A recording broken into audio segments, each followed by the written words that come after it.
ایک حدیث مبارکہ جو ہمارے دل و دماغ کو جھنجھوڑ کے رکھ دینے والی ہے اور ہمیں ہلا کے رکھنے والی ہے، جو ہمیں اس بات پہ سوچنے پر مجبور کر دینے والی ہے۔ آپ صلی اللہ علیہ وسلم نے فرمایا روز قیامت 3 قسم کے لوگ اللہ کی بارگاہ میں پیش ہوں گے۔ 3 اعمال بڑے اعمال ہیں وہ، اور بڑے مشکل ترین اعمال ہیں۔ اگر دیکھا جائے سارے اعمال کے اندر یہ 3 قسم کے عمل سب سے مشکل ترین عمل ہے۔ فرمایا یہ 3 قسم کے لوگ آئیں گے اللہ کی بارگاہ میں۔ پہلا آدمی آئے گا وہ مجاہد، اللہ کی بارگاہ میں پیش ہوگا، جس نے میدان جہاد کے اندر جہاد کیا ہوگا، اور وہ جہاد کرتے کرتے وہاں فوت ہو گیا ہوگا، شہید ہو گیا ہوگا۔ دوسرا وہ شخص جس نے اللہ کے راستے میں مال خرچ کیا ہوگا۔ تیسرا وہ آدمی جس نے اپنے علم کے ذریعے سے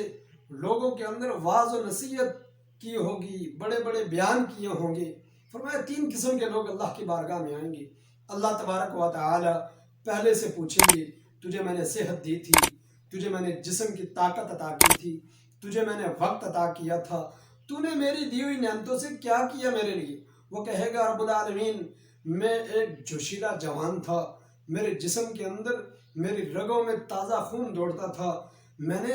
اپنی اس جوانی کو، اپنے جسم کو تیرے راستے میں خرچ کر دیا، اور میں جہاد کے لیے نکلا، اور میں نے دین اسلام کی سربلندی کے لیے یہاں تک کہ اپنی جان بھی قربان کر دی، اپنا جسم کٹا دیا، اور آج تیری بارگاہ میں حاضر ہوں اپنا جسم کٹوا کر۔ پھر اللہ تعالیٰ دوسرے سے پوچھیں گے، تجھے میں نے مال کی فراوانی عطا کی تھی دنیا کے اندر، تجھے میں نے مال دیا تھا، تو نے میرے دیے ہوئے مال کو کہاں خرچ کیا، اس سے کیا کیا؟ وہ کہے گا رب العالمین تو نے مجھے مال کی فراوانی عطا کی تھی، میرے پاس بہت سارا مال تھا، میں نے اس مال کو تیرے راستے میں خرچ کیا، بہت سارے میں نے بے سہارا لوگوں کے لیے ادارے کھولے، میں نے بہت سارے ایسے ٹرسٹ کھولے جہاں یتیموں، بے آسروں، غریبوں اور مسکین لوگوں کو کھانا میسر تھا، کھانا دیتا تھا لوگوں کو، روزانہ لنگر چلتے تھے، دسترخوان چلتے تھے، میں جگہ جگہ دسترخوان بچھاتا تھا، بہت ساری جگہوں پر دسترخوان میرے بچھتے تھے، اور کوئی ایسا موقع نہیں تھا جہاں میرے مال کی ضرورت ہو اور میں اپنا مال لے کر وہاں نہ پہنچا ہوں۔ اب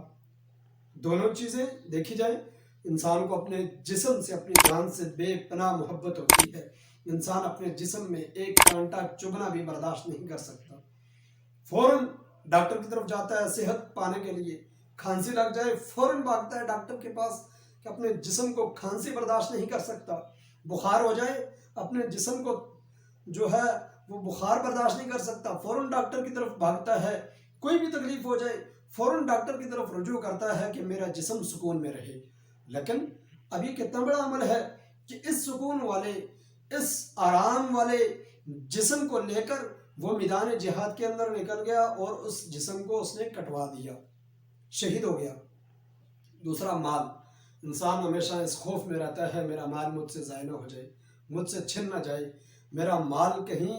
ایسی جگہ پہ مجھ سے انویسٹمنٹ نہ ہو جائے جہاں مجھے نقصان کا خدشہ ہو۔ بڑا سوچ سوچ کے قدم رکھتا ہے انسان، 10 مرتبہ سوچتا ہے کوئی بھی قدم اٹھانے سے پہلے۔ اتنا محبوب مال جس کو کمانے میں انسان نے دن رات خرچ کر دیے، اب وہ کتنا مشکل کام ہے کہ اس مال کو اللہ کے راستے میں خرچ کر دینا، وہ مال لگا دینا کہ اس مقصد کے لیے کہ میرا اللہ مجھ سے راضی ہو جائے، لوگوں کی مدد کرنا، اپنے عزیز و اقارب رشتہ داروں کی مدد کرنا، غریب لوگوں کی مدد کرنا، بے آسروں کا سہارا بننا، یتیم بیواؤں اور مشکلات میں پڑے ہوئے انسانوں کی مدد کے لیے اپنے مال کو پیش کرنا اور اپنے مال کو لگا دینا بڑا مشکل کام ہے۔ تو یہ دوسرا عمل بھی بڑا مشکل ہے، اس نے اپنا مال اللہ کے راستے میں خرچ کیا۔ تیسرے قسم کا آدمی، فرمایا وہ عالم، وہ مفتی، وہ قاری، وہ حافظ قرآن جس کو اللہ نے دین کے علم کی اور نبوت کی وراثت کا حقدار بنایا تھا، اس نے اپنے علم کو دنیاوی دکھلاوے کے لیے پھیلایا۔ اللہ اس سے پوچھیں گے تجھے میں نے علم عطا کیا تھا، تجھے میں نے دین کا وارث بنا کر دنیا میں بھیجا تھا، تو نے میرے دیے ہوئے علم سے کیا کیا؟ وہ کہے گا رب العالمین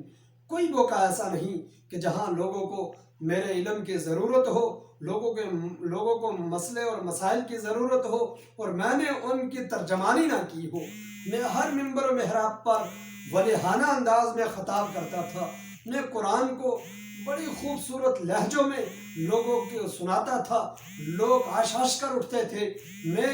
نماز تراویح کے اندر جب قرآن سناتا تھا لوگ زاروں قطار روتے تھے میری آواز کو سن کر، میرے لہجے میں قرآن کو سن کر۔ اللہ فرمائیں گے اے میرے بندے، تو نے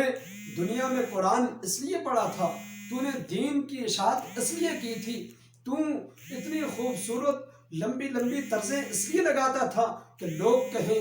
ماشاءاللہ کیسے خطیب صاحب ہے، کیسے نکتہ دان خطیب ہے، اور کیسا قاری ہے کہ اس کی زبان سے نکلا ہوا ایک ایک قرآن کا لفظ قرآن کی ترجمانی کر رہا ہے۔ لوگ واہ واہ کہیں، لوگ سبحان اللہ الحمدللہ شاباش دے، لوگ بیلے کریں میرے اوپر، اور وہ دنیا میں تجھے حاصل ہو چکا۔ اس مالدار کو بھی کہیں گے تو دنیا کی شہرت چاہتا تھا، لوگ مجھے غنی کہیں،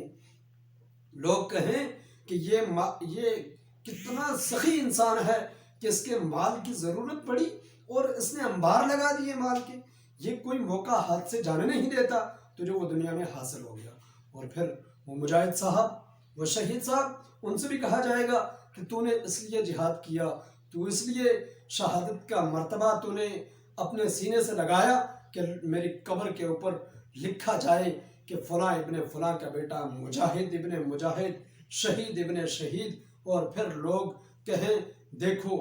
فلاں شخص کا بیٹا کتنا بڑا بہادر تھا، اس نے اپنی جان بھی قربان کر دی، فلاں شخص اتنا بڑا بہادر تھا، تیرے نام کے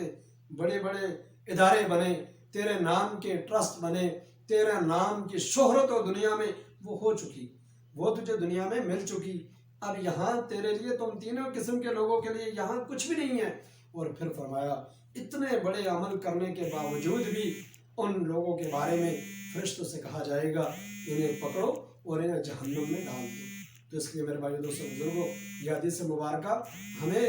جھنجھوڑ کے رکھ دیتی ہے۔ اتنے بڑے بڑے عمل کر کے بھی انسان جہنم میں چلا جائے گا، اتنے بڑے بڑے عمل کر کے بھی وہ خسارے اور نقصان کو اٹھائے گا،